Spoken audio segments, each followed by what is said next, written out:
Warahmatullahi wabarakatuh. Perkenalkan, nama saya Agus Nanda dengan NPM 221032049 dari 5B, Prodi PPKN, mata kuliah Kapitas Rekta Politik, dengan judul buku bacaan yang saya baca adalah Sistem Politik Indonesia. Di sini saya akan menjelaskan bacaan saya di hari kedua mengenai buku bacaan Sistem Politik Indonesia. Di dalam sistem politik konstitusional terlihat kecenderungan kurang disepakati aturan main dalam permainan politik. Pada sistem demokrasi konstitusional terdapatnya kurangnya melembaganya aturan main politik yang dapat kita lihat bahwasanya kesempatan berpartisipasi politik adalah salah satu penyebab daripada ketidakstabilan politik pada masa itu. Apabila kita lihat ketidakstabilan politik itu bisa dilihat daripada partisipasi politik daripada masyarakat Indonesia pada waktu Orde Lama. Karena semakin sedikit partisipasi politik yang ada di Indonesia pada waktu itu, maka akan menentukan kestabilan politik pada waktu itu ketika berjalannya suatu pemerintahan.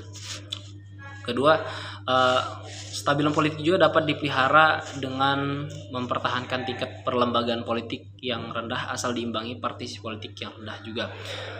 Dengan adanya kestabilan politik, maka hal ini menjadi suatu acuan. Kalau tingkat perlembagaannya rendah juga, maka partisipasi politik pasti akan rendah juga. Maka tidak adanya salah satu yang tinggi dan yang rendah. Ini akan menjadi ketidakstabilan. Tapi kalau yang rendah dengan yang rendah, maka dia akan stabil. Begitu juga apabila dia tinggi dan partisipasi politik dan perlembagaan politik yang baik, maka kestabilan politik juga akan terjaga. Dalam kestabilan politik ini dapat dibedakan menjadi dua, yaitu kestabilan politik dalam jangka panjang dan kestabilan politik dalam jangka pendek. Dalam Orde Lama, sistem demokrasi terpimpin tentunya waktu itu dilaksanakan oleh Presiden Insinyur Soekarno dalam memberikan konstitusi demokrasi terpimpin, memberikan suatu perhatian kepada masalah-masalah yang ada dan menjadi tuntutan masyarakat yang tentunya harus diperhatikan.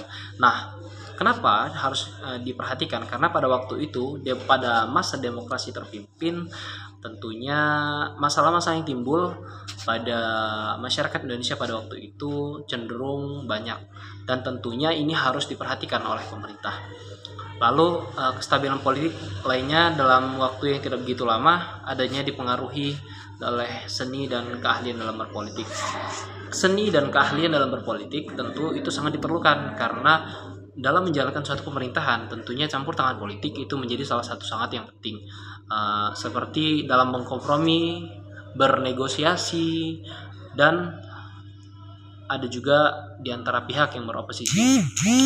Masyarakat Indonesia pada waktu itu bukan tidak mempunyai kestabilan atau jalan tengah yang baik, atau masyarakat Indonesia pada waktu itu bukan tidak mempunyai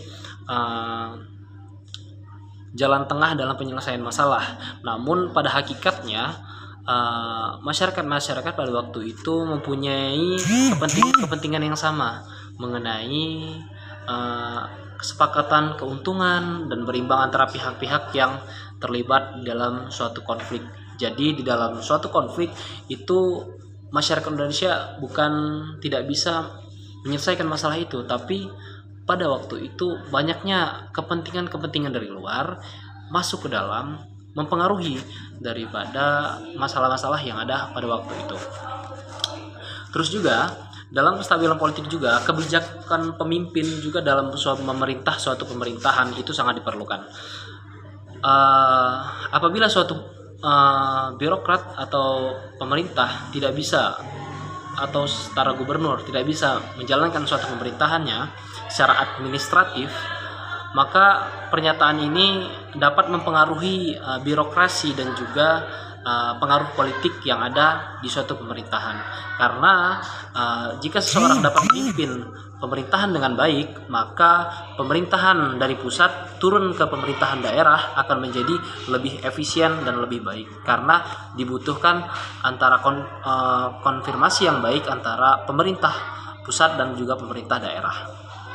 Dan harapannya juga dari pihak masyarakat juga mendapatkan dampak yang positif dalam program-program pemerintah yang dijalankan oleh pemerintah pusat ke pemerintah daerah. Dalam jangka yang pendek juga, kestabilan politik Indonesia lebih banyak bergantung pada faktor seni dan juga keahlian politik dalam pemerintah. Nah, ini juga yang sangat-sangat perlu ditekankan, karena dari seorang birokrat atau gubernur dalam memimpin suatu pemerintahan haruslah bersinergi dengan pemerintah pusat. Jangan sampai tidak ada ketidaknyambungan antara pemerintahan yang ada di pemerintahan daerah dan juga kepada pemerintahan yang ada di pemerintahan pusat. Dan juga partisipasi politik yang baik tentu menentukan daripada arah pemerintahan yang baik. Ketika seseorang memilih pemimpinnya dengan baik, memilih pemimpinnya dengan yang mereka inginkan yang baik, maka akan terjadinya suatu sinergi yang baik antara pemerintahan yang didukung oleh masyarakat yang ada di suatu daerah tersebut. Mungkin itu bacaan yang bisa saya baca pada kesempatan kali ini di hari kedua. Maka terima kasih kepada audiens. Saya ucapkan Assalamualaikum warahmatullahi wabarakatuh.